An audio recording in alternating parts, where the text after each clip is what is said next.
Senhora Presidente, senadora Marta Suplicy, senhores senadores, senhoras senadoras, telespectadores da TV Senado, ouvintes da Rádio Senado, acredito que todos concordamos que o direito ao devido processo legal é uma das conquistas sociais mais significativas dos últimos séculos, pelo menos no que se refere ao reconhecimento e à atribuição universal do princípio.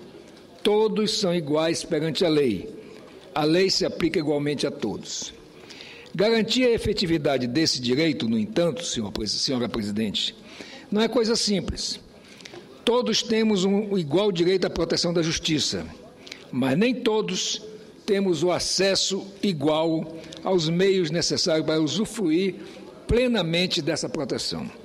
As diferenças econômicas acabam implicando uma exceção arbitrária à universalidade do direito ao devido processo. Uma exceção que nossas instituições, se bem construídas, devem poder compensar. E esse justamente é o caso, senhoras senadoras e senhores senadores, desta instituição peculiar, que é a Defensoria Pública. Aliás, parte dessa peculiaridade vem do fato de que a Defensoria Pública da União, aqui eu vou me referir à Defensoria Pública da União, tem entre seus papéis o de proteger o cidadão contra possíveis negligências ou abusos cometidos pela própria administração pública. Também, desse ponto de vista, trata-se de uma instituição-chave na garantia de proteção contra os abusos da autoridade e contra o arbítrio do poder. Trata-se, portanto, de uma instituição que assume um papel importantíssimo na realização dos ideais do governo limitado e de democracia que o Estado brasileiro assume e professa em sua Constituição. No entanto, senhora Presidente, a despeito da importância dessa instituição para a garantia do acesso à justiça e para a concretização dos ideais democráticos que conformam o Estado brasileiro, o fato é que a Defensoria Pública da União sofre cronicamente com a falta de recursos. O quadro de Defensoria Pública da União é restrito às instalações em que trabalham e as instalações em que trabalham são precárias. A infraestrutura com que contam é ultrapassada. Os defensores públicos da União, não estou aqui falando sequer dos defensores públicos estaduais, não chegam a 500, distribuídos em todo o país. Segundo um diagnóstico promovido em 2009 pelo Ministério da Justiça, o número ideal de defensores públicos da União seria, naquela ocasião, 2009, portanto, 1.280 defensores.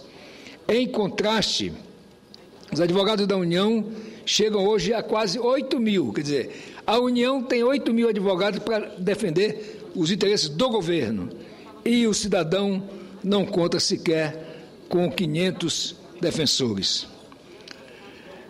Ambas as instituições são necessárias para a rigidez do Estado brasileiro, mas a desigualdade é muito notável e significativa, mesmo se levarmos em conta as suas especificidades e as diferentes dinâmicas de trabalho a que estão submetidas. Em São Paulo, senadora Marta, estado mais populoso do Brasil, são apenas 60 defensores públicos para representar os cidadãos que não podem pagar um advogado em suas ações contra a União. No Amazonas, da senadora Vanessa, que tem uma população menor, mas uma área imensa e um território em que as dificuldades de deslocamento são notórias, são apenas 7. Em quase todos os estados, os defensores estão lotados nas capitais. Imagina, então, senhoras senadoras e senhores senadores, o que significa para um cidadão que vive em lugar isolado entre a floresta e o rio, em algum ponto da Amazônia, sem condições de arcar com os custos de um processo, ter acesso à justiça. Essa falta de estrutura e de recursos humanos acaba se traduzindo em limitações no atendimento, ou seja, em prejuízo para os cidadãos e cidadãs no que se refere à garantia dos seus direitos e não apenas no caso que mencionei. Mesmo o atendimento nas capitais fica prejudicado muitas vezes. O volume de demanda nas áreas civil, previdenciária e criminal, por exemplo, muitas vezes prejudica as demandas em outras áreas, como a trabalhista. Não é raro que o cidadão desprovido economicamente dos meios de pagar um advogado não consiga encontrar apoio por falta de estrutura, na instituição mesma que deveria garantir a assistência jurídica necessária para lhe dar acesso à justiça. Ainda assim, apesar da falta de recurso e de estrutura, a Defensoria Pública da União não está ociosa.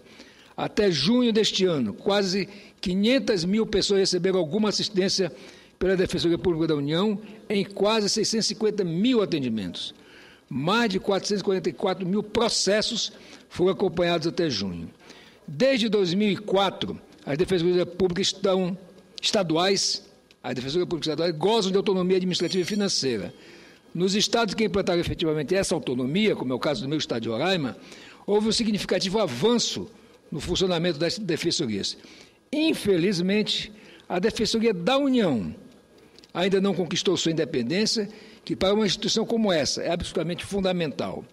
Fortalecer a Defensoria passa necessariamente pela concessão de autonomia.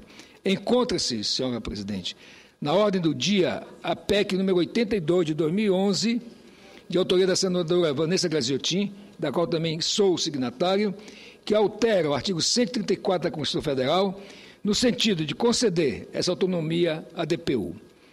Quero aqui defender desde já a aprovação dessa proposta de emenda constitucional, que representará um avanço importante para a Defensoria Pública da União.